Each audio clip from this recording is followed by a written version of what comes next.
A tensão envolvendo o uso de mísseis táticos guiados continua a aumentar, com acusações recentes da Rússia de que mísseis ATACMS, originalmente vendidos pelos Estados Unidos à Coreia do Sul, foram utilizados pela Ucrânia para ataques dentro do território russo. Segundo imagens divulgadas pela mídia russa, destroços de mísseis que teriam atingido regiões como Taganrog, Briansk e Kursk foram recuperados, e seus números de série parecem estar ligados a contratos americanos. Essa revelação levanta sérias questões sobre como esses armamentos chegaram às forças ucranianas, especialmente considerando a delicada rede de alianças e transferências internacionais de armas. O sistema ATACMS, desenvolvido pela Lockheed Martin nos anos 80, é um míssil balístico guiado com um alcance de até 300 quilômetros, projetado para ser lançado de sistemas móveis como o HIMARS e o M270. Esses mísseis são amplamente utilizados pelas Forças Armadas dos Estados Unidos e aliados como Polônia, Grécia e Emirados Árabes Unidos, além de terem começado a ser fornecidos à Ucrânia em 2023. Cada unidade custa cerca de $1,5 milhão e sua eficácia tem sido amplamente demonstrada no campo de batalha. Enquanto isso, em Kursk, drones ucranianos registraram a destruição de uma vasta quantidade de equipamentos militares russos pela 36ª Brigada de Fuzileiros Navais da Ucrânia. Entre os veículos destruídos estão 30 blindados de transporte de pessoal, 2 tanques e 28 veículos de rodas, além de outras unidades especiais. As forças russas, por sua vez, intensificaram seus ataques na região, agora com o apoio de soldados norte-coreanos. Relatos indicam que cerca de 100 soldados da Coreia do Norte ficaram feridos e foram hospitalizados em Kursk após enfrentamentos com as forças ucranianas, que utilizaram artilharia e drones para neutralizar os avanços inimigos. Outro incidente que abalou a Rússia foi o assassinato do tenente-general Igor Kirov, chefe das Forças de Proteção Radiológica, Biológica e Química da Rússia, em Moscou. Ele foi morto por uma bomba escondida em um patinete elétrico na entrada de seu prédio. A explosão, que também vitimou seu assistente, foi reivindicada pelo Serviço de Segurança da Ucrânia. Um cidadão do Uzbequistão, identificado como Akhmad Kurbanov, foi acusado e preso pelo ataque. As autoridades russas alegam que Kurbanov foi recrutado pelo serviço secreto ucraniano e prometido uma recompensa de $100 mil e reassentamento na União Europeia, em troca da execução do ataque. Segundo o Serviço Federal de Segurança da Rússia, RFSB, o suspeito fabricou a bomba de forma caseira e a instalou no patinete, monitorando a localização com um carro alugado e transmitindo imagens ao vivo para seus supostos contatos na cidade ucraniana de Dnipro. A explosão foi detonada quando Kirov deixou seu prédio.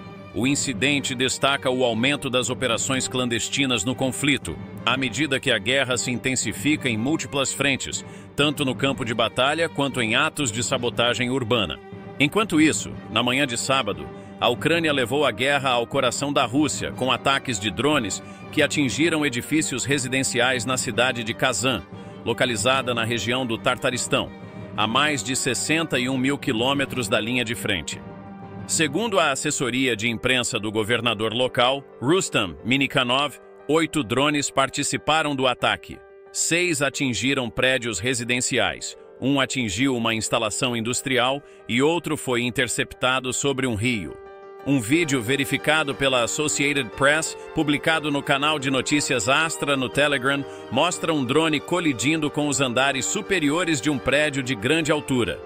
Autoridades locais afirmaram que não houve vítimas, mas voos no aeroporto de Kazan foram suspensos e todos os eventos públicos programados para o final de semana foram cancelados. Os ataques, que Kiev não reconheceu oficialmente, seguem a política de segurança da Ucrânia de não comentar sobre operações em território russo. Eles ocorreram após um ataque ucraniano, na sexta-feira, com mísseis fornecidos pelos Estados Unidos, que atingiu uma cidade na região de fronteira de Kursk, matando 6 pessoas, incluindo uma criança, Em resposta, Moscou lançou 113 drones contra a Ucrânia durante a noite de sábado. Segundo a Força Aérea da Ucrânia, 57 desses drones foram abatidos, enquanto outros 56 foram desativados por interferência eletrônica. Ataques com drones também foram registrados na capital regional de Kherson, deixando 8 feridos. Na Organização das Nações Unidas, o embaixador russo Vasily Nebenzia acusou o presidente ucraniano, Volodymyr Zelensky, de minar iniciativas de paz e provocar uma escalada do conflito.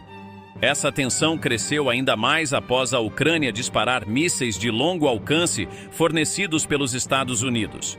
Uma ação sem precedentes desde que Washington flexibilizou as restrições ao uso dessas armas. Em resposta, a Rússia utilizou pela primeira vez o míssil hipersônico Oresnik, sugerindo que ele poderia ser usado contra edifícios governamentais em Kiev. Contudo, não houve relatos de novos usos dessa arma após o ataque inicial. Ao mesmo tempo, uma série de explosões abalou a base da Frota do Norte da Rússia em Murmansk, uma região estratégica para o controle das rotas marítimas no Ártico e o acesso ao Oceano Ártico. Essa base abriga submarinos nucleares, navios de superfície e aeronaves de reconhecimento marítimo. Embora não haja explicações claras sobre a causa das explosões, especula-se que elas possam estar relacionadas a testes mal-sucedidos de mísseis na região. As explosões ocorreram a cerca de 13 quilômetros da base aérea naval Sea Mosk 1, que também abriga helicópteros Ka-27 e é um importante centro de operações da Frota do Norte. Relatos locais descrevem 2 explosões poderosas que sacudiram janelas e paredes em Murmansk. Moradores usaram redes sociais para discutir as possíveis causas, mas tanto autoridades russas quanto ucranianas permaneceram em silêncio sobre o incidente. Apesar disso, ataques de drones ucranianos na península de Kola já haviam sido registrados nos meses anteriores, aumentando as especulações sobre operações de sabotagem na região. O conflito continua a se expandir, com novas frentes e estratégias sendo exploradas por ambos os lados, enquanto as tensões internacionais se intensificam. O atual estado do conflito entre a Rússia e a Ucrânia revela um padrão claro de escalada estratégica, onde ambas as partes estão explorando novos limites para a guerra moderna. O uso de mísseis de longo alcance e drones para atingir territórios antes considerados intocáveis demonstra como as linhas tradicionais de combate estão se desfazendo, dando lugar a uma guerra assimétrica que envolve alvos civis, infraestruturas críticas e ações de sabotagem. Do ponto de vista geopolítico, essas ações refletem um conflito que não é mais exclusivamente entre 2 estados, mas que envolve uma complexa rede de interesses internacionais. A presença de armamentos fornecidos por aliados ocidentais na Ucrânia e sua possível utilização em solo russo adicionam camadas de complexidade diplomática. Isso não só desafia os limites do apoio militar ao governo ucraniano, mas também obriga os aliados da Ucrânia a lidarem com questões éticas e legais sobre o uso desses armamentos. Por outro lado, a reação russa com o uso de novos armamentos como mísseis hipersônicos e ataques massivos com drones reflete a tentativa de Moscou de reafirmar seu poder militar e dissuadir a Aliança Ocidental de ampliar seu apoio a Kiev. No entanto, a eficácia dessas respostas é questionável, dado o impacto relativamente limitado no campo de batalha e o custo político de ataques que frequentemente atingem alvos civis. Além disso, os ataques em regiões distantes do fronte, como Murmansk, destacam vulnerabilidades críticas nas infraestruturas militares e estratégicas da Rússia. Isso levanta questões sobre a capacidade de Moscou de proteger suas próprias fronteiras em meio a um conflito prolongado. A hesitação em reconhecer publicamente esses incidentes pode ser interpretada como uma tentativa de controlar a narrativa doméstica e minimizar a percepção de fraqueza. No contexto internacional, esses desenvolvimentos ampliam a sensação de instabilidade global.